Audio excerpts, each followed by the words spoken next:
G'day, I'm Ralph Schwartz. Welcome to Geoterrics Outdoors Australia. I've been doing backpack reviews for a little while now, and for a little bit there I had a bit of a problem because I really couldn't stop buying backpacks. I bought a few and I've done a few reviews. I've generally kept to the middle of the market, and I've often looked at brands such as Osprey, Deuter and the top end of the market and thought, geez, I wish I could justify the cost. So last winter I noticed that I just didn't have enough room to fit everything into a winter backpack, so I started setting off to look for bigger backpacks, 50 to 55, 60 litre packs that I could get in my camera gear as well as my protective clothing, as well as gloves, hat, food, all the other bits and pieces, and I really struggled to get something a little bit better. And I saw this on special. It was less than half price at my local Anaconda store, and I thought, you know what, I'm going to go in and I'm going to buy it. And here we are with the Deuter Aviant 60+10 SL or slimline.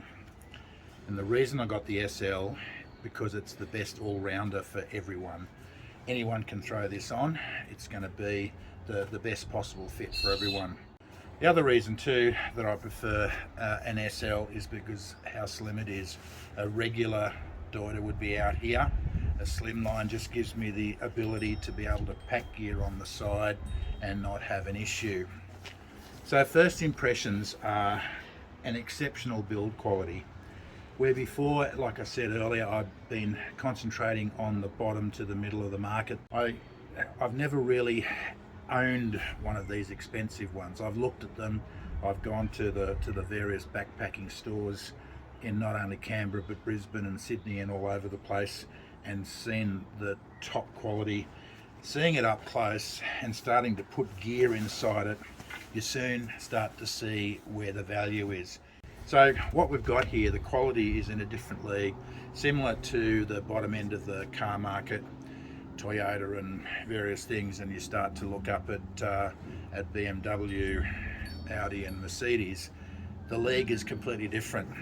And then we go again to Rolls-Royce. I'm not quite sure what the Rolls-Royce is of backpacks. If you do know what it is, please put it in the comments. But this here is heading up toward the top of the range. Now let me show you some of the fantastic features it's got. It's got a top pouch which is removable to a point. On the top it's got these fantastic compression straps that allow you not only to keep it on but keep it down. It's fully adjustable, so your pack can be as high as it wants, and this will go as high as it needs to be. In the back here it's got a zip compartment, and underneath it's got a zip compartment as well. It's got two drawstrings, one for the top section here to get at, and then a second here which just allows a little bit more compression. So it's basically 60 litres straight through, but you have the ability to put in a zip compartment at the bottom. So this compression strap continues on to this little pouch here, which is where the +10 in the name comes in. It actually fits a small 10 litre day pack. Not a lot of finesse around this day pack. It essentially has one internal pouch which has got some padding, which you could put a tablet in there. It has a little top pouch which I guess you can put sunglasses, keys, phone, that sort of thing in there, and that's pretty much all there is to it. It doesn't have a waist strap at 10 litres. It's fairly small, and what you can do is take the sternum strap from the main pack and put it on here if you were to need a sternum strap. If you're not familiar with the plus arrangement in travel packs, you leave your main pack at the motel or the hostel, wherever you're staying. You take your valuables in a day pack. The beautiful thing with this This fits down here into this pouch. This pouch can also serve to hold lots of other bits and pieces.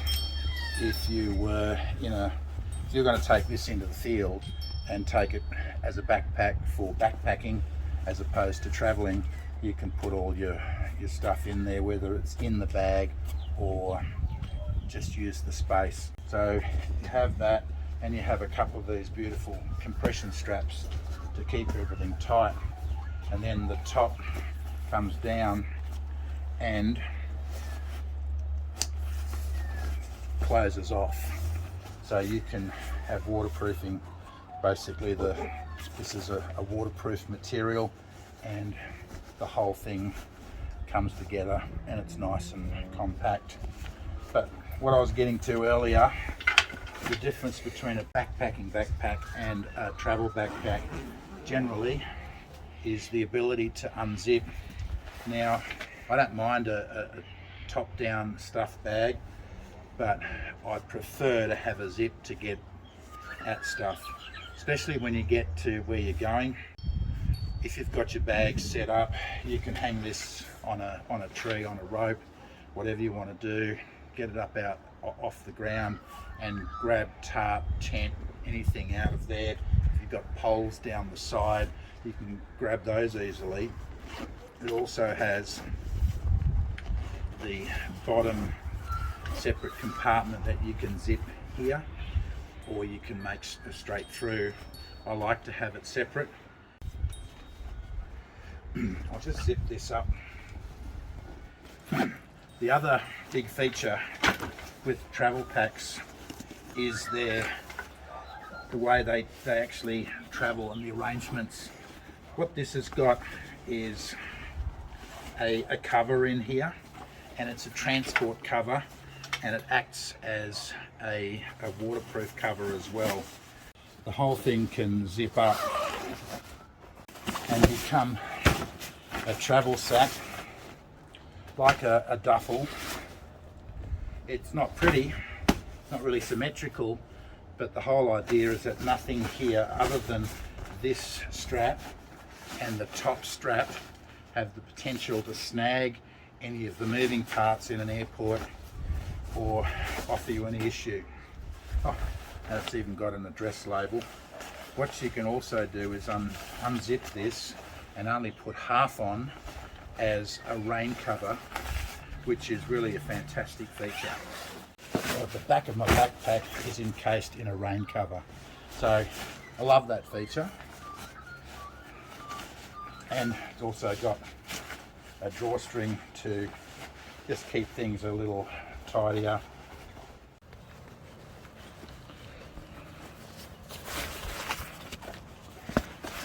And once it's all in place, you zip it up, and that takes literally that much out of the bottom of your pack. This particular harness system is absolutely fantastic. We can micro adjust that down quite low, and so therefore it's going to sit reasonably high, or you can put it up quite high and it's going to sit. There's going to be a lot of torso length there, which is currently what I need. These fins are also slimline. One of the problems I have anatomically is I have a tummy, but I have thin hips, and I love how these they come around and they grab my hips, because I like them right on the belly button. There's a great little pocket there which is quite generous. There's an adjustment strap here for how much that comes around. So because I do have a bit of a belly, right now I'm making sure that that comes out and around rather than straight in, and that's another area that Sonia's had issues with previously. The strapping here is really fantastic quality, I've got to say, and I love this system, and I've seen it on Deuters in the past and thought, wow, what a great idea. There's nothing here, there's no adjustment here, there's nothing to get you tangled it's all over here. If you want to adjust this, all you do is you pull this adjustment here and you can tighten it. Presumably you do it on both sides, and so you'd get some sort of consistency, uniformity. But I love this system. I really enjoy that, and it's comfortable as all get out. The other thing that I'm loving here is you can, in addition to having this adjustment here going up and down, fairly standard on most packs is the ability to pull those straps nice and tight so that the weight isn't going backwards, it's snug on my back. The padding in around the shoulder blades is really quite nice. You've got this padding either side, and the lumbar support here is absolutely fantastic. One thing I don't like with this pack, there's no opening here for a water bladder.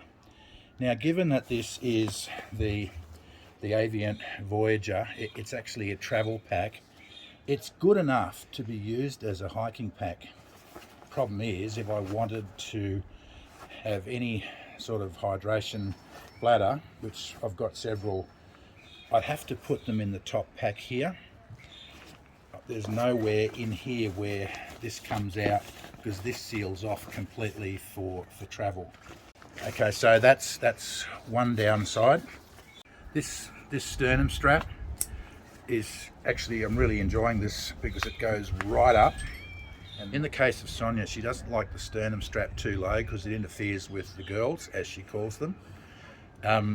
With me, I'm not as well endowed as Sonia, but I like it high either way because it stops the pack from actually falling back that little bit, and it stops me coming out, and it keeps it quite in there. There's so many straps on this thing, and not quite a rocket science degree, but really you need to get to know your pack to make sure that you understand how everything fits together. Let's go from first impressions to field impressions.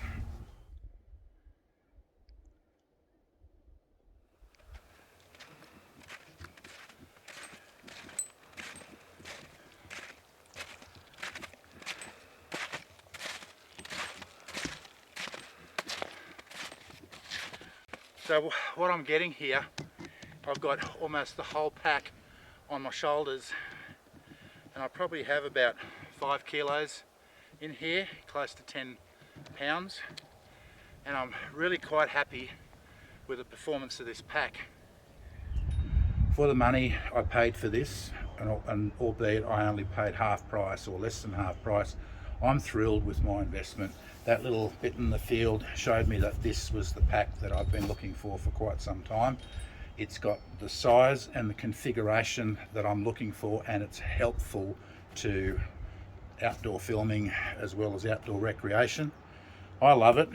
To give it a score out of 5, I've been thinking about this for a couple of weeks actually,